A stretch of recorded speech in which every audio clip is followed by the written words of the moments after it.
Hi, I'm Eric Grant from Sailrite. In this tutorial video, we're going to show you how to make a cover for a pedestal seat. This will prolong the life of the vinyl because this pontoon does not have a shore station. So, let's show you how it works. This cover features a SuperShok elastic cord in the sleeve along the bottom, making it quick to install and remove.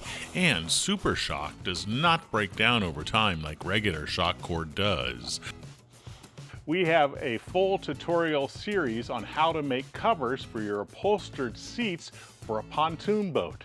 A video for how to pattern and make your own helm cover, how to make a cover for a captain's chair, and finally how to make a cover for a pontoon bench. This is an L-shaped bench. You'll find links for all of these videos in the description below. Let's get started and show you how to make a cover for a pedestal seat for a pontoon boat. The first step, since it's contoured, is patterning of the seat. So to pattern this chair, what we're going to do is we're going to make a plate for the top and then a boxing for the side. And the side will have a boxing that's joined together here. So we'll have a back boxing from here to there and a front boxing. And what we want to do first is put strapping tape on it. And the reason we put strapping tape on it is we can put double-sided tape on this and then put because it's got the strapping tape comes off of the vinyl better. And I'm kind of just following the contour of the top where it's sewing with the strapping tape. And so that will be my pattern. And then once we go all the way around, I'm going to take the double-sided tape. I know I didn't go all the way around, but we're going to put it basically right where the seam is so we can stick the pattern material to it. So this will keep it from sticking too hard to the vinyl and making it difficult to remove, especially in the sun. So I'm going to take off the double-sided tape along the top. I also put strapping tape here where the seam's going to be, and then I put strapping tape and double-sided tape along the bottom edge all the way around. So we're going to start with this. So I've cut a piece that's obviously oversized, but not too oversized. It makes it hard to work with. And you just want to put it down and then work out as many wrinkles as you can to your double-sided tape, like so. And it is a cover, so a little bit of wrinkles is not going to be a big deal. It's not like a Bimini or a Dodger where you have to have it wrinkle-free.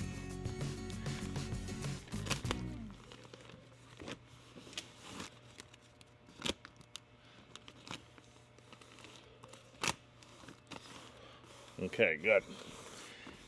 Now we're going to take our marker and I'm going to try to find the center, which looks like it's about right there. And I'm going to do, this is center and this is front. And then the back, center looks like about like there, center, back. And then I'm going to pattern around it right to the edge, which is basically where the seam is, and I'm just going to put dashes on it. This is where the boxing will be joined up to this. So we're going to go all the way around the edge of the top.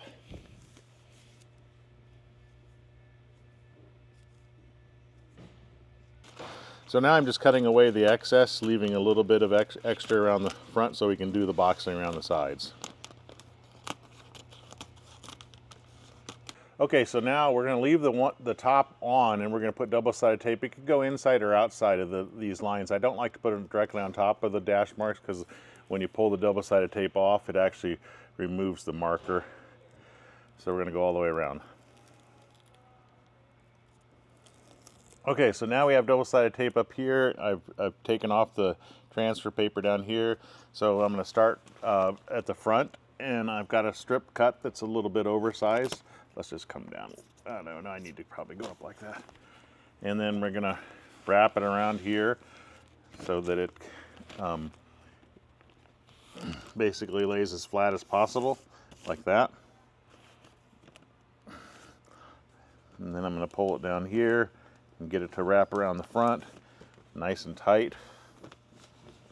And we're gonna do that all the way around to this juncture right here.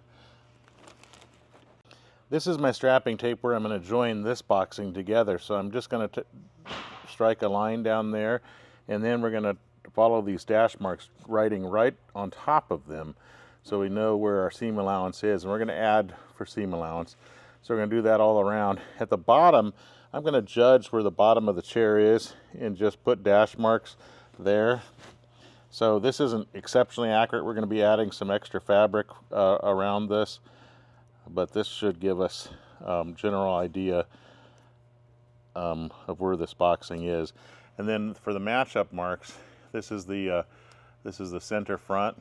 So I'm going to do center front, which is in line with that one. So that's what we're going to do all the way around. Okay, we've left this on and we trimmed it to size, and we're going to now do the back in the same manner, starting at the middle. And we're going to base this on with as few wrinkles as possible.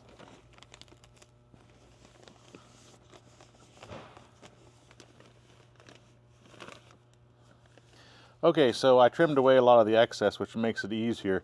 And we do have a few small wrinkles in here, but it's really pretty tight, so I'm happy with that. I don't think you even need a pleat in this.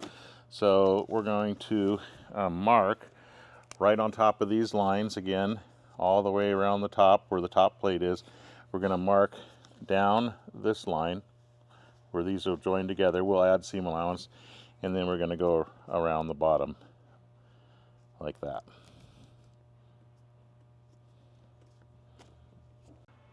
We also did the center mark that matched up, so we have it all patterned. That's all there is to it.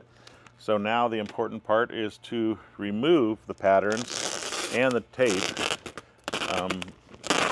because sometimes you can get a chemical reaction if you leave it on, especially in the sun. So we'll remove everything. In this chapter, we'll use those patterns to cut our fabric to size.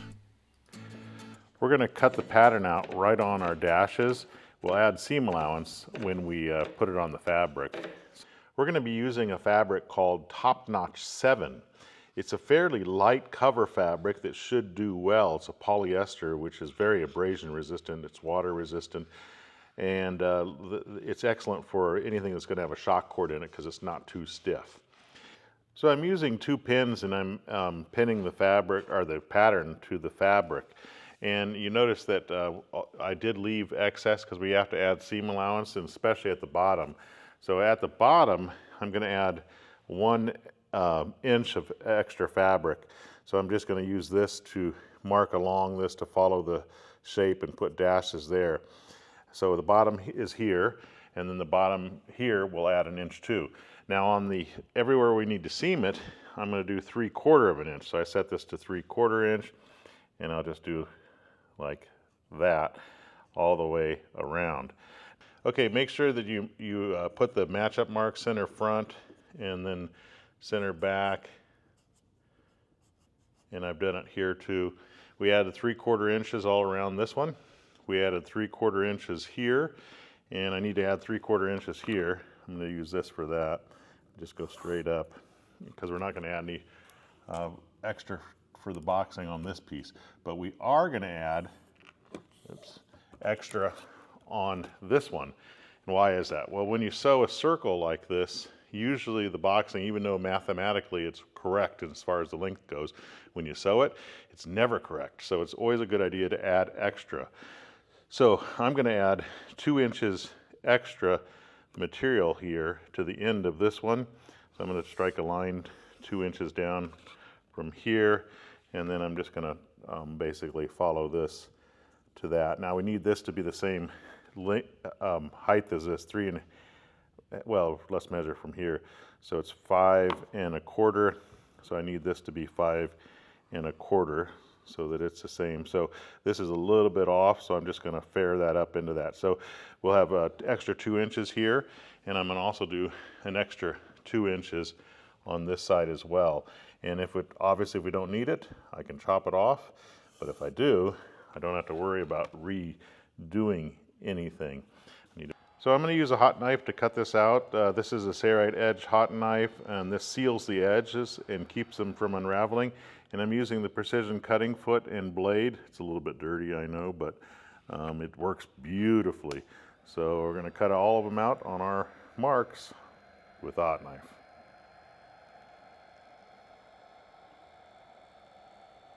This is a great tool for match-up marks. So I'm going to use this to notch the edge of the fabric. That way I don't have to worry about it and I can see it on both sides of the fabric. We'll be creating a sleeve to insert our SuperShok shock cord in next. On the bottom of our cover, we're going to have a shock cord in a sleeve. And it's really easier to make your own sleeve that you sew on and install the shock cord. So I've used a clear acrylic ruler and I struck two lines that are 5 inches apart from each other. And I have 2 strips because we need enough to go around the entire perimeter. And now what I'm going to do is I'm going to use a clear acrylic ruler and mark it at 3 inches because we're going to have this as our shock cord sleeve. And we're going to make it in a...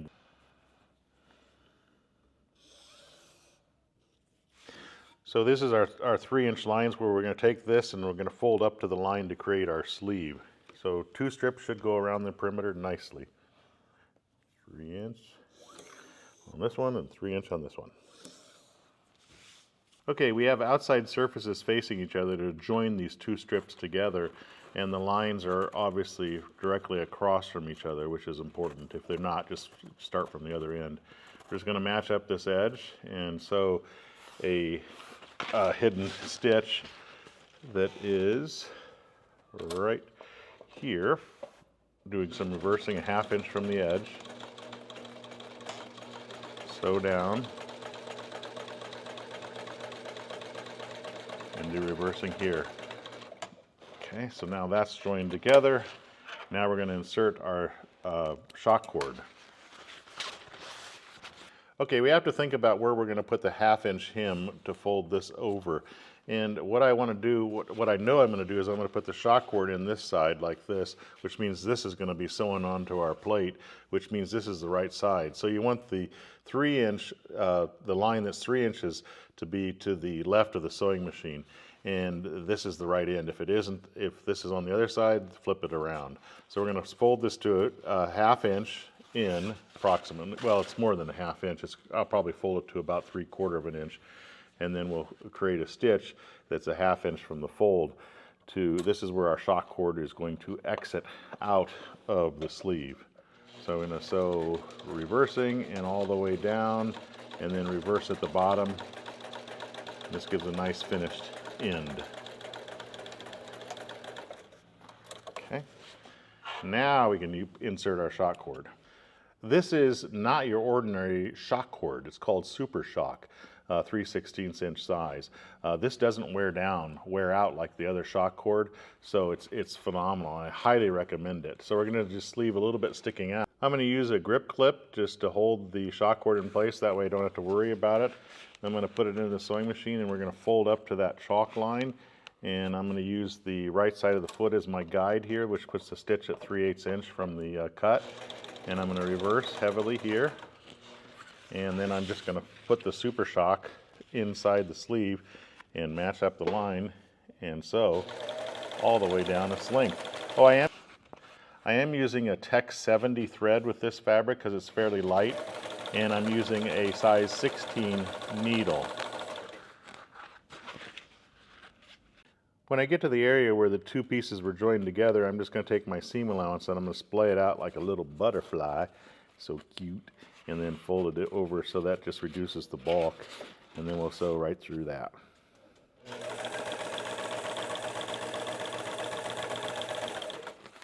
Now we'll take all those panels and sew them together. So we can remove the pattern. The back mark is here, is we put outside surfaces facing each other. So back to back, marks over top each other like this. And since we notched them, you can easily see where they go. We're going to sew one direction and stop short. And we're going to sew this direction and stop short. Let's go to the machine. I'm going to put my magnetic guide on at a 1/2 inch, so our seam is a 1/2 inch, and the needle's in center position. We're sewing about a 4 millimeter stitch length with Tex 70 thread and a 16 needle. And I'm going to do some reversing. Every time I start and stop, I'm going to do some reversing. here because this is going to be sewn together in stages. So we start at the center position. We make sure that the outside edges are matched up as we sew. So I just pull this panel across as it gets close to the needle, even though this one has shape.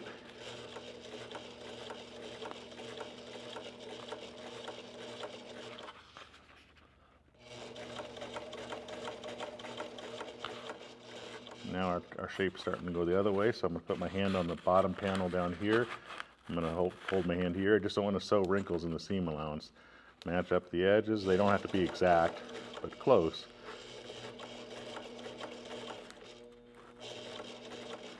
And what I'm going to do is I'm going to sew until I get to be about 3 inches or so from the end of this boxing strip. So which is coming up soon. I don't want to sew that wrinkle in, so I'm going to flatten it out.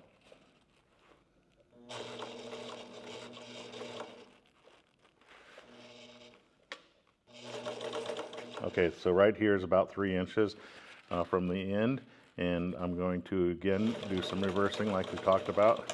Okay, now I'm going to take this out and we are going to flip it. So I'm going to cut this and I'm going to flip it so that the boxing's down and the plate's up, and we're going to do the same process starting at the center yet again to sew down this side. That way we know that the front and the back are lined up perfectly, even though our circle may take more or less fabric than what we calculated for because we did some rough patterning. So I start on top of my previous stitches, I'll do a little bit of reversing, and then I just put my hand under here and we match up edges as we go, and we stop about 3 inches from the other end. So here's my other boxing piece, and there's the middle and the front, and we do outside surfaces facing each other. So here's the top plate. So we're just going to match this up, and we're going to do some reversing. Sew down this way, stop 3 inches before we get to where we need to join it up. Then we're going to flip it, and we're going to do the same thing over there. We're not going to show this. Okay, now the boxing needs to be joined together on both the left side and the right side. So to do this, this is the piece that had the extra length in it, and this is the one that only has a 1/2 inch seam allowance, which is the back one. So I'm going to fold this one following that edge to determine where this one's going to fall. So I stop sewing there, and if I were to continue on sewing, it's going to fall, not on this, but on the plate. Move that out of the way. It's going to fall right there, and I want to be a 1/2 inch away from that. So I'm going to mark the plate at a 1/2 inch from the edge of this boxing piece where it's going to fall, and then I'm going to take this one and I'm going to determine whether or not, yeah, this one already has a 1/2 inch. If it had more or less, I would trim it to size so that I was left with a 1/2 inch. I don't have to trim anything. And don't worry about the odd shape. You may say, oh, they aren't matched up. They're designed to be that way. In other words, the angle. So I'm going to take these and I'm going to put double-sided tape on the outside surface so that I can baste them together and sew down this edge. This is the same double-sided tape that we used for patterning when we were on the seat. Just makes it easier.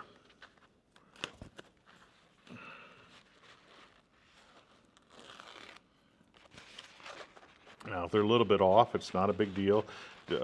Just try to offset the difference as far as length goes. I don't expect them to be perfect like that.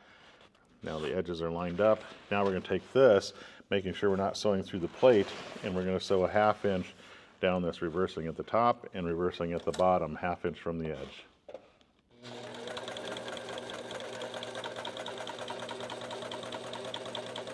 That closes up our boxing. Now we'll be doing the same thing to the other side that has this same opening. Now what we're going to do is we're going to put this back in the machine and start sewing where we left off up here. So I'm going to flatten this out, making sure that I don't have any wrinkles in it. And I'm going to put it on and sew on top of those previous stitches by 1 inch or so, and I'm going to do some reversing. Like that. And then I'm just going to match up these edges as I sew, and we should have something that is the right length when we're done here. I'm going to just splay this over. I'm not going to butterfly it. And if it's a little bit off, let it hang over the edge a little bit. See how it's that one panel's a little bit shorter than the other? No big deal.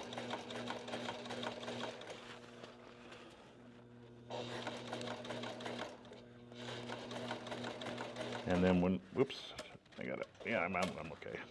When I get to the previous stitches, there's a little wrinkle in there I'm not happy about, but it'll be okay. And then I'll do some reversing here. And let's take a look at it. And if I'm not happy with that wrinkle, I'll take it out and fix it. But I think it'll be okay. I'm going to look at it. This is the outside surface. Yeah, it's not a big deal. It's going to look pretty good. I'm not going to worry about it. Okay, we're going to do the same thing over here. With this side, you can see we have more than a 1/2 inch, but only probably a 1/4 inch more. So if you have to trim or anything, you want to just follow the exact same angle of that edge, and I only have to trim off a little bit. I could use a hot knife to prevent the unraveling, but it's okay with scissors. In this chapter, we're going to sew on the SuperShok sleeve to the cover. This is the front of our cover, and I'm going to put in the boxing end tag to know where the front is easily. So what I do is I just find the notch, and I take this fabric and I fold it in half to determine where that is. Right there's the middle, and I'm going to put this so that it's on the inside. This is the so it's on the outside surface, which is on the inside right now. Then I'm just going to tack this in place so I don't have to worry about putting this on later. I like to have a tag on covers so that I know what the front is and the back is. So we're just going to tack really close to that edge because we're going to have a 1/2 inch seam that actually holds this in place. That's good enough. This is our back edge with notch, and I also did the same thing here in the into the boxing. This is where we're going to sew our shock cord sleeve on. So we have to sew it on the outside surface, which means this is the outside of the cover. If you did this right, your hemmed edge, which is this one, should be going this direction with the raw edge down here. So the shock cord's over here. So we're going to start it right here at the center position. And this is a really easy task because all you do is match up the fabric as you go. And I'm going to sew, doing some reversing right here. And we will sew over that again. And then we're just going to line it up to this edge as we sew along all the way around the perimeter. And then we'll determine the length and cut it to size after we get close to the beginning point.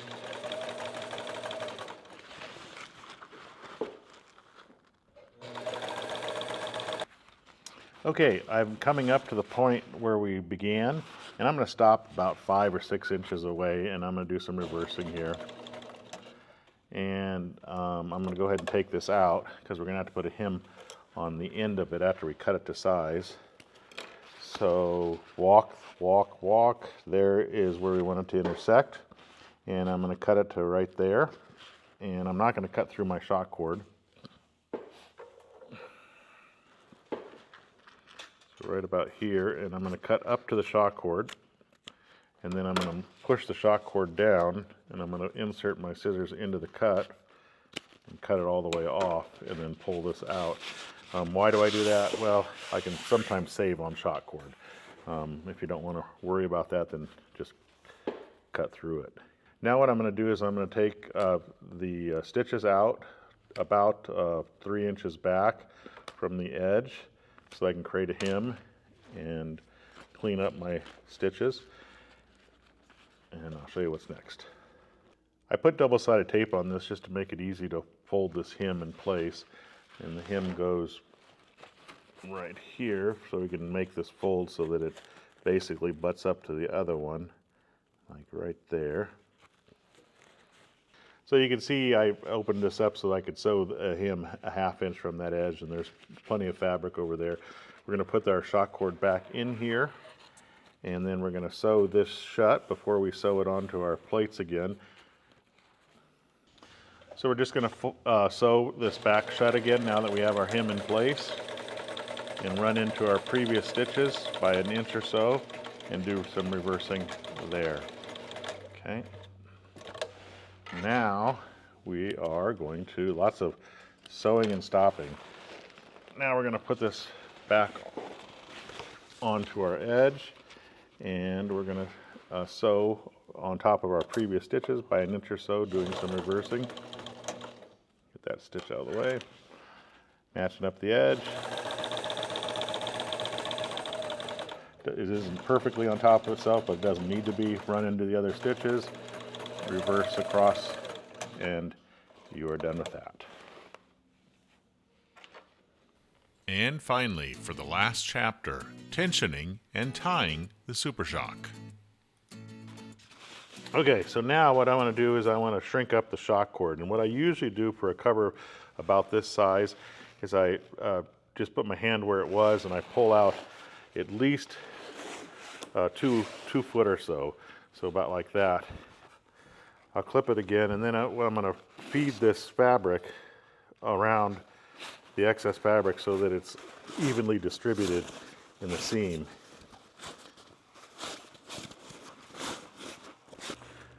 We are going to have to tie a knot in here because otherwise it's going to come undone. So I'm going to just do a quick knot here that won't easily pull out, which means I'm going to have to do it one more time. And then we're going to fit it. This is a temporary knot to find the appropriate tension for the cover. Got it around the back, and we can get it around the front too. It's definitely tight. You can do this to your preference.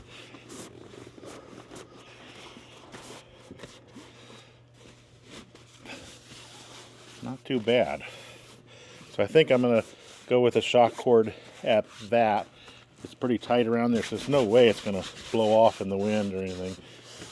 So we're pretty good there. So this is where I want it to be tied, so I'm just going to mark it with some chalk here, and then I'm going to untie it because this is just a crappy knot, just to determine whether it fits. So I'm going to untie it, and I'll show you how to do the appropriate knot. Where our chalk is, we form a loop with the working end going over the line. Then on the opposite side, we form a loop with the working end going under the line. So like this. Let me get rid of this excess. This is a Zeppelin bend knot. Okay, so you've got 2 lines here, and then what I do is I put these over top of each other, and this one goes through the middle from the back side. It's a shock cord, so it's a little bit stiff.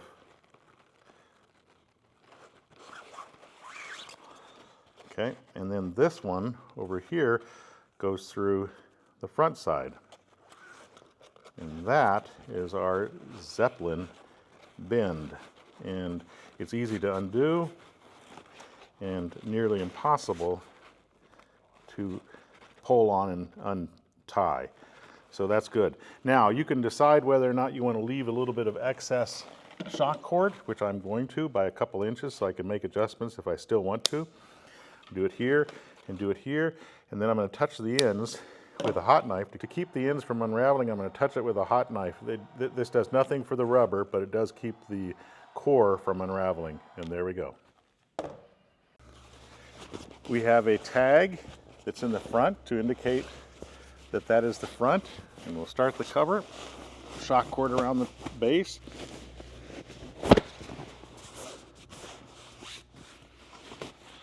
And there we go. It's easy to install, and it has a little bit of shape to accommodate the contour of the seat. And if you'd like, you can tighten up the shock cord more, but I think it looks great. In the description below, you'll see a full materials and tools list and the amount of materials that's required to make one for a pedestal like this. You'll also find links to other videos showing how to cover other upholstered applications for your pontoon boat in the description below. I'm Eric Grant, and from all of us here at Sailrite, thanks for watching.